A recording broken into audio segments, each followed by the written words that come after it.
শাকিব খানের পর সবচেয়ে সেরা নায়ক কে?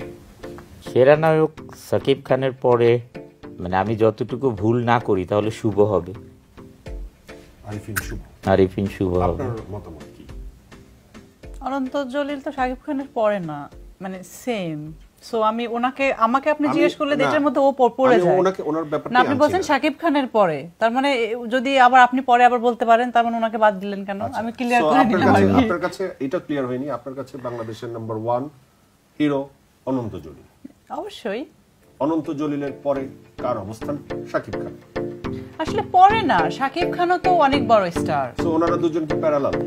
প্যারালাল মানে ওই যে ও যেটা আগে খুব সুন্দর করে বুঝাই দিল আর কি, যে ও আসলে কখনো এটা ভাবেও না যে আমাদের মুভির সাথে কোনো ওনাদের দুজনকে বাদ ও অনেক বড় স্টার, অনন্ত জলিল অনেক বড় স্টার। ওনাদের দুজনকে বাদ দেওয়ার পর আপনি কাকে সুপারস্টার বলবেন ফিল্মে?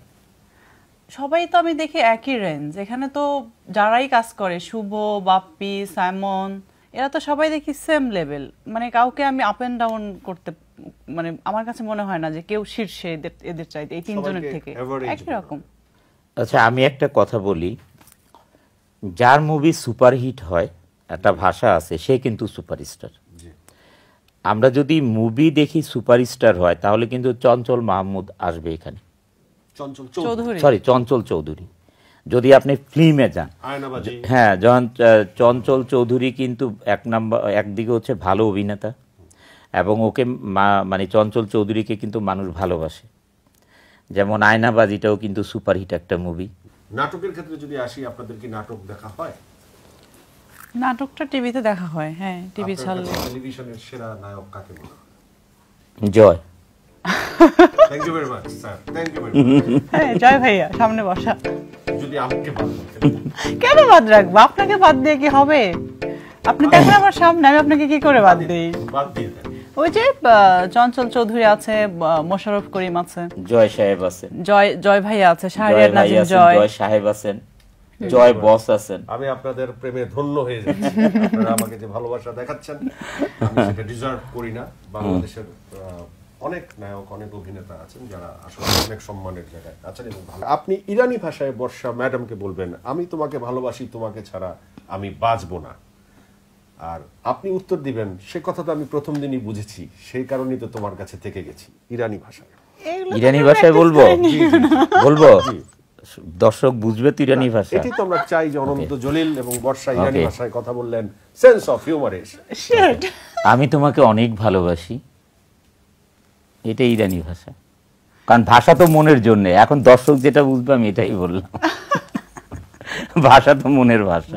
What a smart answer. But আসলে কি আপনি ইরানি ভাষা কিছুটা তো জানেন? না না। বর্ষা, অনন্ত জলিল অভিনেতা হিসেবে 100তে কত? তো আমার জায়গাটা তো আলাদা।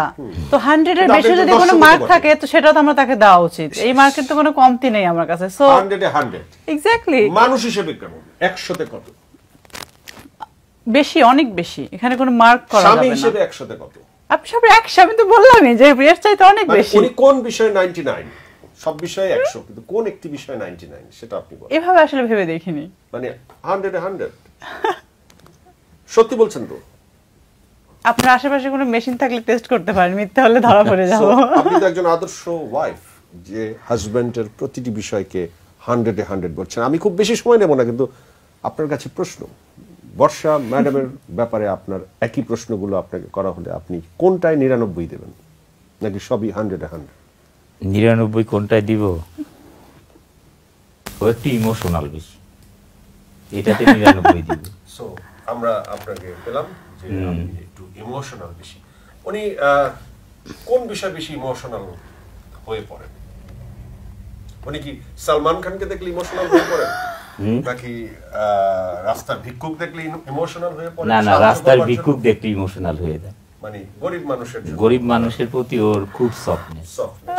গরিব মানুষের জন্য আপনি আসলে কি করতে চান? আপনার কি করার ইচ্ছা? কোনো কিছু গরিবদের জন্য যদি আপনি কিছু করতে চান, এটা আপনি প্ল্যান করে কিছু করতে পারবেন। আপনার চোখের সামনে যেটা আসবে, আপনার মনের থেকে যেটা বের হবে, ওটাই করতে হবে। ওকে, ধরেন আমি একজন গরিব মানুষ, আপনার কাছে এসে বসলাম, আপনার এখন কি প্ল্যান করে দাও? কি প্ল্যান আছে? না ভাই, আপনি তো আমার ভাই, তাই না? না, এর কবে ভাই হইলা? আপনি বলেন বলেন। এখন আপনার তো আমার কাছে চাইতে হবে, আপনার গরিবের জন্য কি করবেন? গরিব আপনার সামনে এসে বসে, আপনি কি চাই, আপনার কি লাগবে? আপনি তো বলছেন যে আপনার মাথায় যা আসে তাই। এখন তো আমি তো সবাইকে ধরে ধরে নিয়ে গেছি, আমাকে তো এসে বলে যে আমার এই সমস্যা, এই প্রবলেম, আমাকে হেল্প করেন আপা বা ম্যাডাম, তখন আমি তাকে হেল্প করেন। আপনি বলেন আপনি কি অভাগে আছেন। আপনি আমার হাতটা একটু ছোন। এই হাত কোন নায়ক ধরতে পারবে না অনন্ত জলিল ছাড়া, একমাত্র শাহরিয়ার নাজিম জয় এই হাতটা ধরলেন। গরিব মানুষ, গরিব হিসেবে আপনি আমার হাত ধরলেন ঠিক এইভাবে আলতো ভাবে। মানে আপনি কি কোন ছেলের হাত ঠিক মতো ধরেন না অনন্ত ভাই ছাড়া, নাকি এটা কি আপনার মন থেকেই আসে না, নাকি ভাইয়ের নিষেধাজ্ঞা আছে? জি, এটা আমি গরিব হিসেবে আপনাকে বললাম যে হাতটা ধরেন, আপনি হাতটা আমাকে এইভাবে ধরছেন, খুবই নেগলেক্টেড ভাবে।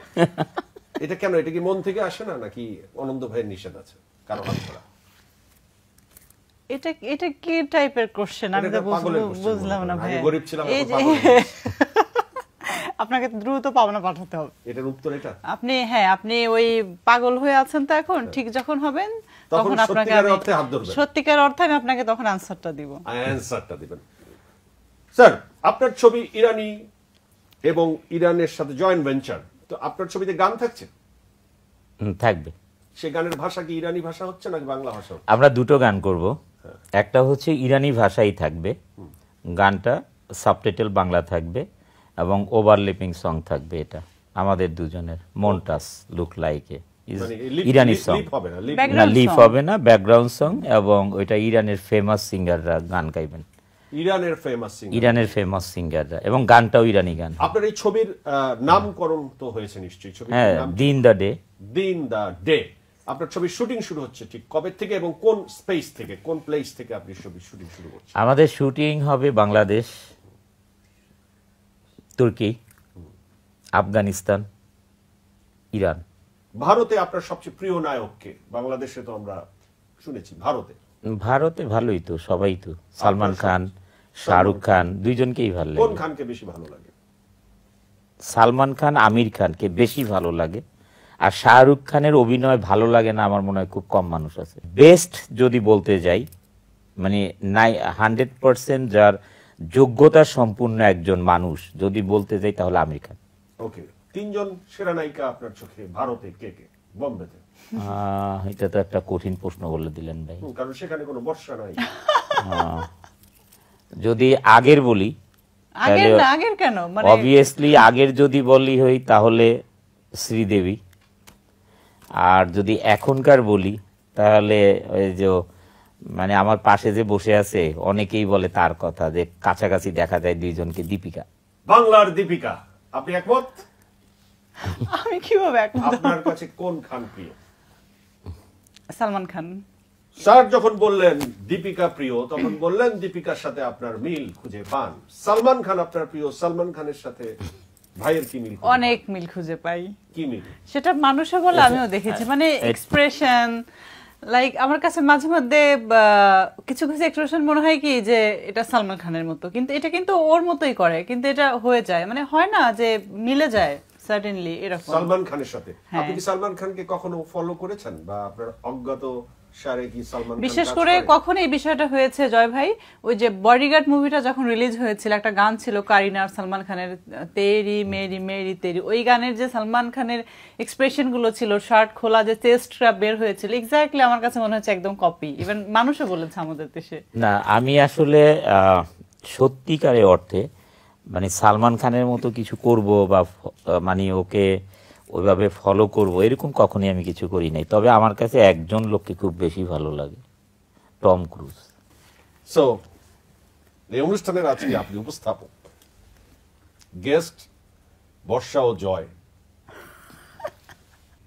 মানে এই যে যেভাবে আজকে বর্ষার যে হাত ধরলেন, হয়তো আমার কারণেই বা তাকে বিয়ে করতে চাননি, কিন্তু এই অনুষ্ঠানটা আপনি অনেক মেয়েকে বিয়ে করতে চাইছেন। আপনাকে বাসায় যাওয়ার পরে ঝাড়ু দিয়ে পিটায় নেই আপনার বউ? পিটায় নাই, পিটায় নাই। কারণ আমার মনে তো আপনি পিটানি কে যেন বলেন না। পিটায় নাই কারণ বুঝছে যে এই বিয়ে করা রুটি রুজির জন্য। রুটি রুজির জন্য তো বিয়ে করলে খরচ হবে, তা আপনার বউ বুঝে নাই? প্রস্তাব পর্যন্তই তো, এরপরে তার দৌড় নাই। ওকে, এই প্রস্তাবটা যদি আমি কোনোকে মেয়ে এরকম ঘন ঘন দিতে থাকি, আমার বউ তখন কি বলবে? আপনার বউ আপনাকে ডাইরেক্ট মারবে। তাই মারবে? আপনার এটা মনে হলো? আমার মনে হচ্ছে কেমনে? আপনার অনেক রাগী মনে হয়। না তো এটা কি মনে হলো নাকি? এত বড় স্ট্রং, এত হেভি, এভরিডে 2-3 ঘন্টা এক্সারসাইজ করে, মার্শাল আর্ট করে, একটা মেয়ের সাথে পারবে? কারণ হচ্ছে যে আপনি মারলে সে তো আর আপনাকে প্রতি মার দেবে না, সে মার খাবে বউ হিসেবে। সে তো বিনয়ী পুরুষ। সঠিক নয়, সঠিক নয়। আচ্ছা বর্ষা, এই পর্যন্ত শুধু তুমি আমার সাথে ছবি করেছো, আমি তোমার সাথে ছবি করলাম, তো ইরানি ছেলেরা আমাদের ছবিতে কাজ করবে, মানে অনেক সুন্দর তারাও। তো তোমার কি এরকম মনে হবে যে আমি আসলে মানে ইরানেই থেকে যাই, যার বাংলাদেশেই যাওয়া দরকার নেই, এত সুন্দর ছেলেরা, এত সুন্দর স্টাররা এখানে কাজ করে? না, একদমই না। কারণ এটার খুব সোজা একটা আনসার, সেটা হচ্ছে এটা প্র্যাকটিক্যাল জীবন থেকে নেয়া। সেটা হচ্ছে আমি সবসময় এটা ভাবি যে আমি যখন মরে যাব আমার মাটিটা যেন আমার গ্রামে দেওয়া হয়। সো এই অনুষ্ঠানের মাধ্যমে তুমি এটা বুঝতে পারছো। কারণ ঠিক বিষয়টা এরকম, আমি যেখানেই থাকি বাংলাদেশে আসতে হবে, সবচেয়ে ইম্পর্টেন্ট আমার ঘর আছে, আমার হাজবেন্ড আছে, আমার বাচ্চা আছে। এই সব ভাইয়া এই শেষ, আর কিছু না, অনুমতি নাই। ইরানি ছেলেটাকে বিয়ে করার আগে আপনি যদি এই শর্তে বিয়ে করেন যে আমার কবরটা যেন দেশে হয়, তাহলে তো সমস্যার সমাধান। না না না না না, আমি ওইটা আপনি উল্টা আপনার কাজ শুধু উল্টা জিজ্ঞেস করেন, উল্টাই না। সবচেয়ে বড় কথা, যখন আমরা বিদেশে যাই দুজন একসাথে, মানে মানুষ আমাদেরকে শপিং মলে বা স্পা সেন্টার যেখানে, মানে তোমরা কি কোনো মুভি স্টার, কোন দেশে, ইন্ডিয়া আর পাকিস্তান, কারণ অনেকেই তো সব স্টারকে চিনে না, মানে মানুষের গেট আপ দেখলেই তো বোঝা যায়। তো আমার হাজবেন্ড তো অনেক হ্যান্ডসাম, অনেক সুদর্শন, সবচেয়ে রিচ ম্যান। সো আমি কোন দুঃখে কোন স্বার্থের দিকে যাব? আমার কোনো অভাব নেই। Thank you. আপনি কোন লোভে যে বর্ষার পাশে বসছেন এটা একটু বলেন তো। মানে আমার এই অনুষ্ঠানের সমস্ত আনকমন জিনিসগুলি ঘটে থাকে। আচ্ছা, সো এটাও একটা আনকমন পিকচার যে আমি আর বর্ষা পাশাপাশি বসে আছি, বা আমি বর্ষার হাত ধরে আছি। এই বিষয়গুলো তো আর অন্য নায়ক শাকিব খানের জীবনেও ঘটবে না। আপনাকে আমি বিয়ে করতে চাই। কি কারণে আপনি আমাকে থাপ্পড় দিবেন বলেন? কি কারণে বলেন? আমাকে তো শাওনও ফিরিয়ে দেয় নাই, হুমায়ুন আহমেদ স্যারের স্ত্রী ছিলেন। But owner husband. আচ্ছা, আপনি আমাকে ফিরিয়ে দেওয়ার 3টা কারণ বলেন। আমি আপনাকে বিয়ে করতে চাই, আপনি আমাকে 3টি কারণ বলেন কেন ফিরিয়ে দিবেন। 3টি কারণ বলেন। ও মাই গড, আপনি তো সবচেয়ে মানে আপনি পুরোই পাগল। আপনি পাগল হয়। ওকে, একটা পাগল। দ্বিতীয় কারণ পাগল, সব পাগল। মানে পাগলের সাথে সংসার করা না। ওকে, আমি সুস্থ হয়ে আবার আপনাকে বিয়ে করতে। Thank you very much. Sorry sir. আরে ভাই, আমার বউ আমারই থাকে। Okay, thank you very much. Offer করুক বউ আমারই। সো যে যতই অফার করুক বউ স্যারেরই থাকবে। হ্যাঁ, তো আপনি ভাগ্যবান এবং আপনারা দুজনেই